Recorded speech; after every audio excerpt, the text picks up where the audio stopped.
دا حدیثو د رسول الله صلی الله علیه وسلم نه معلومیږي چې یو وختونه داسې دي چې په هغې کې دعا الله خامخا قبلوي او الله هغه دعاګانې په هغه ټیمونو کې چې وغوښتلی شي الله یې نه رد کوي.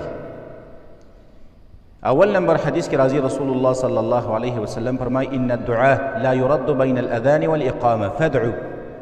رسول الله صلی الله علیه وسلم فرمایي د اذان او د اقامت په منځ کې دعا الله نه رد کوي، الله یې قبلوي. نو د الله نه دعا غواړئ. کله چې اذان وشي د اقامته پورې نیمه ګنټه ټیم دی، 20 منټه ټیم دی، پاو وخت ټیم دی، په دغه کې دعا چې څوک وغواړي الله یې وله نه رد کوي. دویم په سجده کې څوک د الله نه دعا وغواړي، نوافلو کې سجده کوي او په هغې کې د الله نه دعا وغواړي یا په عام خاص یو سجده ولګوي، ځان له سجده ولګوي او په هغې کې د الله نه دعا وغواړي. حدیث کې راځي رسول الله صلی الله علیه وسلم فرمایي اقرب ما يكون العبد من ربه وهو ساجد فاکثر الدعاء.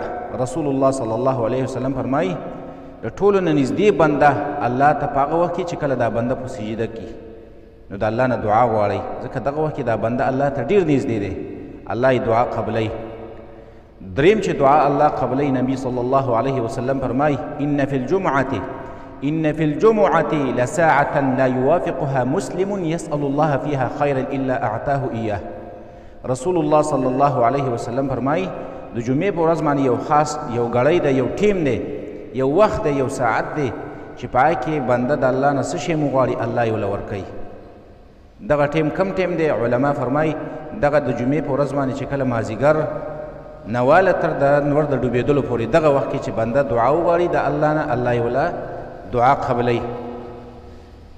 بله کله چې رسول الله صلی الله علیه وسلم فرمایي کله چې تاسو د بانګي اواز واورئ، بانګي اذان وکړي، اواز وکړي او په هغه وخت کې یو بنده دعا وغواړي الله یې وله قبلوي.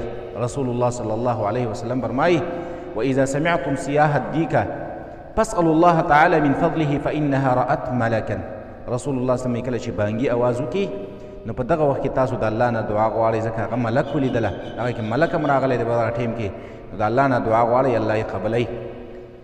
بل په حدیث کې په یو حدیث کې دوه ځایونه نور راغلي دي چې په هغې کې الله پاک دعاګانې قبلوي. رسول الله صلی الله علیه وسلم فرمایي سنتان ما تردانې، دوه دعاګانې دي چې الله یې نه رد کوي. یو الدعاء عند النداء، دعا په وخت د اذان کې چې کله اذان کېږي اذان شروع دی او ته دعا ووارې.